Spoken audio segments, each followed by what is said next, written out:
might be asking yourself, how did a lowly cow farmer find themselves flying through the air at high speeds battling the Ender Dragon? Well, allow me to explain. If you enjoyed the video, make sure to like, comment, and subscribe. It all started with a goal, slaying the Ender Dragon. That was at least my primary goal. But primary goals are typically made up of a series of much smaller goals. In this case, the first smaller goal was, get a looting 3 sword. It's kind of useful for everything. I originally planned to wait on this one, but upon further consideration, it quickly became apparent that I would in fact need it for everything that I wanted to do next. As you might have seen in the intro, this episode is all about killing dragons. One in particular, and I am in fact the motherfucking Dragonborn. I've never actually played Skyrim, so I don't know if that joke worked or not, but I'm just gonna move on before you can think about it. As it turned out, I didn't actually have looting 3 as an enchantment on my table at the moment, which meant it was time for one of my favorite things. Gambling, baby! Let's go to casino! I needed to re-roll this enchanting table a bunch of times until it showed what I actually wanted. Looting 3. However, rolling enchants is not for broke boys or the weak of spirit. I needed levels. And the best place for levels? Weirdly, the Nether. I had to explore it anyway, so 2 stones, 1 bird, or whatever the f is. Upon entering the Nether, I quickly encountered my mortal enemies, hoglins. These little f***ers have ended several hardcore worlds for me. They definitely belong on my stinker list. I murdered them. You do not want to be on my stinker list, trust me. Giant dino skeleton, give free bone block for make plant go Bert. A scary encounter with a roaming herd of gas trying to reenact a casting couch situation with me inspired a new build. I call it cobblestone placed randomly around the portal. It's very fancy compared to a dumpster. So there I was, levels in hand, cheese puffs in stomach, ready to get my looting sword. Psych, get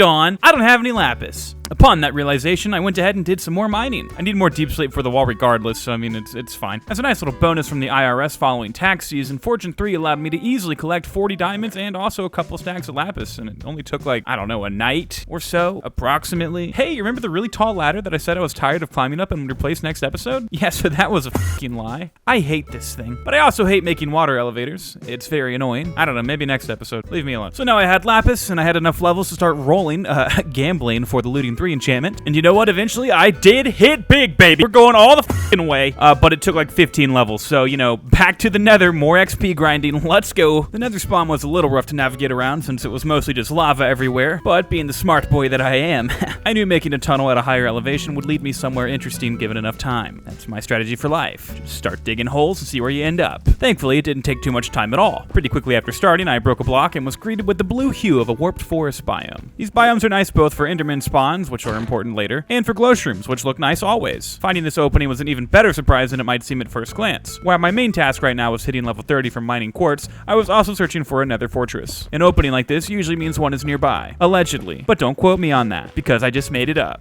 I ran into a really convenient glowstone deposit, so I collected it, although I haven't had a use for it so far. Speaking of light sources, I was using torches like jelly beans to drop on the ground behind me, reminding me which way I had come from. By now I was running low on torches, so after a quick run home to resupply my beans, I exited the other end of the warped forest. I'm thinking my hypothesis about openings meaning fortresses is correct, since I immediately found an outcropping with, lo and behold, a very well-placed nether fortress. Across from the opening was a basalt deltas biome. This is a pretty dog biome that's a pain to navigate, but it does have magma cubes, which drop magma creams. Typically an underutilized item, but it happens to be the required ingredient for making fire resistance potions. I've died to nether lava many times before, so I'm definitely going to be making some of those bad boys in the future. Incidentally, this was apparently the last nether biome I hadn't explored, so I mean, like, that's cool, I guess. It plays such a cool sound effect for that, but I did it on accident, so it's, okay, you know what. A little frolicking later, and I found myself atop the aforementioned fortress.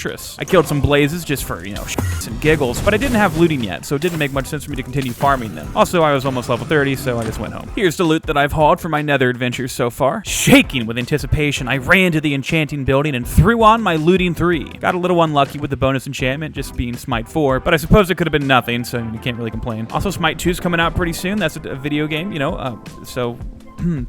There's a joke there somewhere. I don't know. I can't find it. Smite 4 on my sword. Cool. Definitely going to replace that enchantment with sharpness one day, eventually. Probably sometime after I put a water elevator in the mine to replace the ladder. So never. Now that I had a couple different tools with strong enchantments, I thought going for a mending book might be a good idea. To my pleasant surprise, I didn't really have to reset the villager too many times. And I got a relatively cheap one. So now I have mending books for 26 emeralds. Not too bad. I now felt more prepared than ever to start hunting some more serious prey. For example, a fucking dragon. But a feeling of preparedness means very little when confronted with the reality of being prepared. That might sound smart depending on who you are. Regardless, what I mean to say is I also wanted to have potions before I put on my big boy pants and went adventuring in the end dimension. Potions! Gotta have them. Put that on a t-shirt because that's my next goal. To that end, it was around this time that I stopped sleeping. I need phantoms to spawn so that I can kill them for phantom membrane, which, like magma cream, is a required ingredient for a potion. A slow falling potion. I don't know why, but the phantoms in this world are apparently massive babies that are afraid to try and kill me. I had to stay awake for a very long time. I spent that time lighting up the village, killing the shit out of some monsters, and other such fun shenanigans. Well, that was taking an eternity and a half, which made me bored. To stop being bored, I went back to the nether. I wanted some ender pearls, both for personal uses and because they're good to have, you know, just like in general. I like the pearls. What about it? Little Minecraft life hack for you. If you build blocks right over your head and then piss on an enderman cereal, metaphorically, they can't hit you,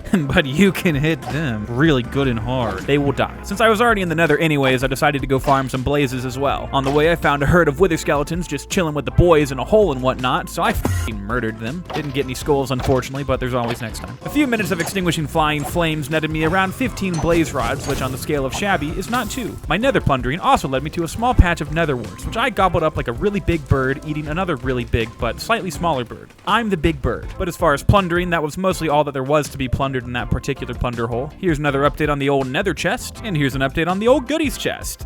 Ooh. Given my rule in this world of not half-assing builds when I need something, I would need to build a structure for potion making. Side note, my rule about building things correctly the first time does not currently apply to the nether, given that I will not feel safe being in the nether long term until I have a healthy supply of fire resistance potions. Just before you motherfucker come at me in the comments. But anyways, back to the matter at hand. Potions! For enchantments, I had built a little cottage thing, which is fine and cool, but for potions, I wanted to feel like a certified badass mother lover, which I am, by the way. We all know there's nothing more badass than a very large tower, so you can see where this is going. It's tower time. In a couple hours, it will also be shower time, but that's a more personal activity, so I'm not going to talk about it here. I started laying the groundwork for the tower, trying to think of something unique and satisfying to look at, while also being very careful to not accidentally recreate any symbols from the Second World War. I asked my friend about it, and apparently I'm good to go. He knows about this stuff. Brad, if you were wrong, I'm coming for you. You really can't be too careful with this type of thing. Those bastards had symbols for f***ing everything. It's ridiculous. Regarding block palette, it's going to be very similar to the other builds I'm rocking in this villager camp so far. The main block that's different is the shroom light. I really like how these look, and honestly, I'm probably going to end up adding them into the old builds at some point as well. At risk of once again repeating the same philosophy I've said for all of the other structures, I wanted an open, natural feel. Like taking a whiz out in the forest. It's freeing. I also went with a circular design because despite popular belief, circles are pretty neat. It's domes that I have a problem with. They're different. Anyways, that's pretty much the story of how I met your mother. How I made the potion tower. It's pretty cool. I think I'm happy with it, for now at least. I also built a little garden thing with a couple of trees beside the tower. This little part of town is beginning to really take shape now, so I thought it was a good time to add a little decoration to the road and whatnot, you know. While I was building the tower, I also made sure to not sleep at all. Slow falling potions are required for me to fight the Ender Dragon because I have the reaction speed of a tortoise, and bucket clutching is terrifying. Slow falling potions only drop from phantoms, which incidentally only spawn after 3 days of staying awake. Or at least that's how they're supposed to work. I don't feel like doing the math, but I definitely stayed awake for way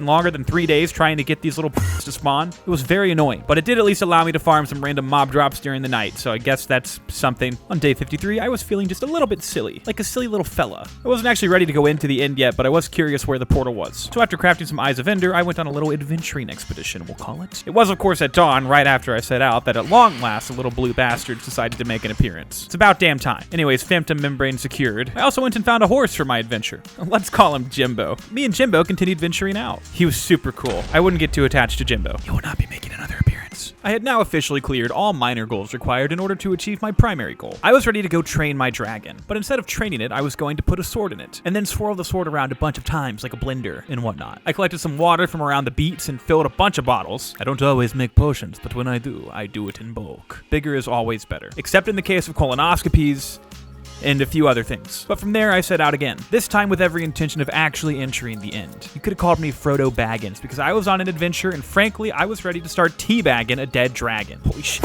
bars. Through a few eyes, followed the path, through some more eyes. You know how it goes. Finally, I came upon the stronghold. I ran around in circles inside of it for a while, as you do, until I eventually found the portal room. I'd like to say that I made a big deal of it and that it was emotional and stuff, but honestly, it wasn't.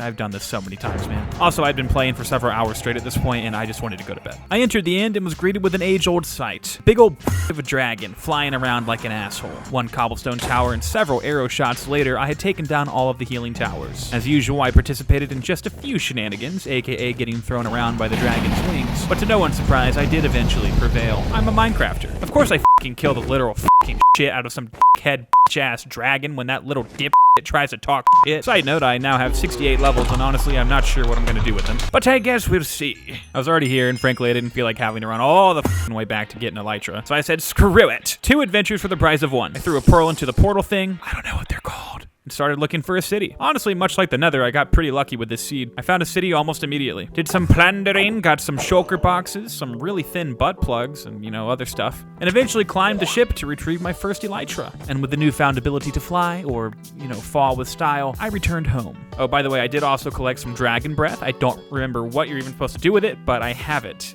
It's mine, it's purple, yoink. And that's the episode. Sorry it took so long to upload it. For one thing, I was really busy with life. For another, I definitely procrastinated a little bit. And for another, I actually spent a longer amount of time editing and writing the script for this one than the other ones. Hopefully you guys noticed some level of improvement, If not, that was oops. But yeah, if you're still here, it means you probably enjoyed the video. So, please give it a like below, maybe leave a comment if you want, maybe even hit the subscribe button if you're feeling extra crazy. Anyways, I'll be back soon with the next part. The sky is now the limit, young beaver. Adios!